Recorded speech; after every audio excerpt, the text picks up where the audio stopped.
Hey y'all, it's been longer than planned. I had to end up taking like a mini break.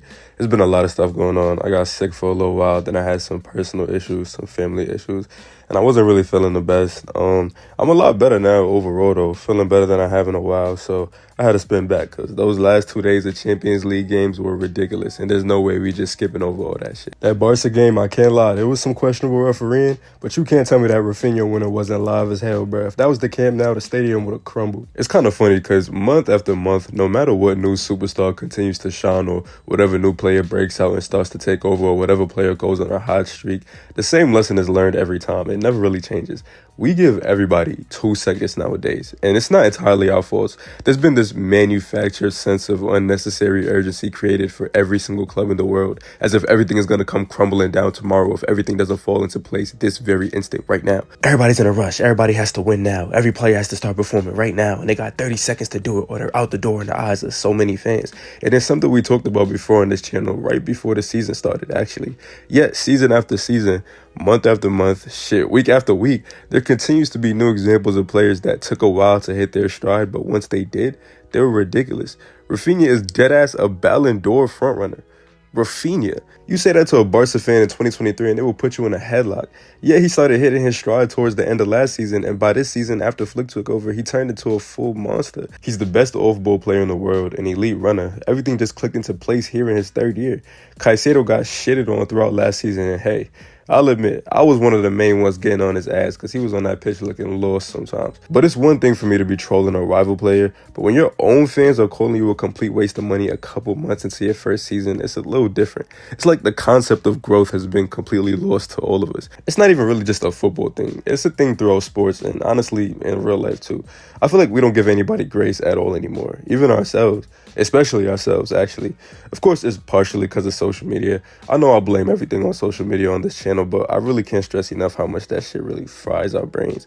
We've reached a point where nothing we do feels like enough and nothing we accomplish feels like anything because we're always comparing it to somebody we saw online that's doing better. We could take 5 steps forward and then open Instagram and somebody took 10. Now we mad we didn't take 5 more instead of understanding that eventually you'll be able to take 10 too. Everybody just works at their own pace.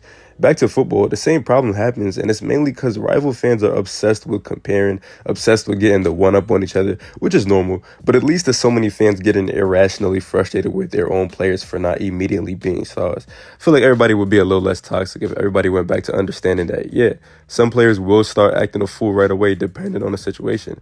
Many others will not, though. Matter of fact, I'd go as far as saying that most won't. Almost everyone has a backstory of failure, literally almost everyone. All of Henry's accolades and beautiful goals and pretty tricks and flicks made the world forget that he played like shit his first few months at Arsenal. He had always been a winger, and even though Wenger was convinced Henry would thrive as striker, Henry was tired of the position after his rough start, and he planned on asking Wenger to put him back on the wing. He changed his mind at the last second and decided to put his head down. Giving up probably would have been easier, sure, but he didn't. We love heaping all the praise on these legends for their dominant primes, and it creates the impression that it was always all roses and daisies, which leads to us treating current stars completely unfairly when they initially struggled. Halfway into his first season at Madrid, Modric was voted the worst La Liga signing of the year. Was he playing like dog shit? He wasn't the best. Did he turn it around? Yeah, and he turned into one of the greatest midfielders ever. We've reached a point now where even though there's countless stories of players taking time to turn into stars, we still act like a player needs to be exiled off to the desert if they're not Maradona by October. The two greatest Premier League players of this generation, KDB and Salah, both were forced to leave the Prem initially because they flopped and were disappointments. The Wonder Kid obsession, along with the freak talents of the golden generation that just passed, has created the fantasy that you're either a finished product by 23 or you suck. And I'm not necessarily saying that's always the case. There's some situations where it's clear a player has just lost their spark. Sometimes because of injuries, sometimes because they need a change of scenery. A guy like Rashford isn't someone you wait on forever, specifically at Manchester United. In my opinion, it's never going to fully work out there. There's too much mentally going on there between him and the club, him and the fans, him and the media, and in my personal opinion, it's not possible for him to mentally overcome all of it there. He's someone who I'd say would need a move. There's other examples of guys you really do have to move on from. There's a difference between having patience and being strung along, but we constantly get an endless stream of other players that simply had to stew a little bit before they started boiling every single year. So I don't get why we always do the same routine where every fan base wants to ship a new signing out just a few months months after he came in because he didn't knock their socks off right away. Lookman is one of my favorite late bloomers ever, which is funny because if you really want to get picky, he shouldn't even be considered a late bloomer. He turned his career around at what, like 25? And he was a star by 26. That's the normal age to answer your problem. We're acting like he a unk because that Wonder Kid fever I was talking about back in August has poisoned our brains. It's something I had to kind of like remind myself not to do every time an Arsenal player pissed me off, because so many of our legends were buns when they first got here too. Bergkamp struggled just like Henry when he initially arrived. Mind you, he was already considered an Inter flop, so you can just imagine how bad they were grilling his ass.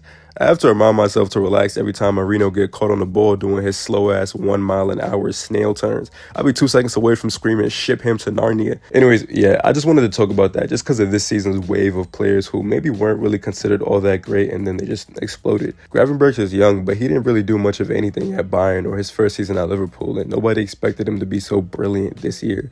The Premier League's mid-table clubs are littered with former big club wonder kids who they either got tired of weighing on or didn't think they turned out to be all that. Shit, you can't even call Forest a mid-table club anymore because they've built a monstrous team and half their best players are Big Six rejects. I seen the funniest shit ever the other day. Juventus said they were looking for a center back with the profile of Dean Housen when they literally had him and sold the motherfucker to Bournemouth like 5 months ago. If that ain't the best example of why everybody need to relax and stop jumping the gun, then I don't know what is. I'm gonna be real, there's a very good chance your club's legend or future legend was viewed as a scrub at one point. Real Madrid especially got plenty of those in their locker, and while they have given away a few, they stuck with a bunch. I also kind of want to say that it's really important to kind of take that and keep it in mind when it comes to your personal life too. We're all human beings, yes, but we're all different human beings. There's no reason to believe that you have to be going at the same pace as the next guy. Relax and, yeah, give yourself grace.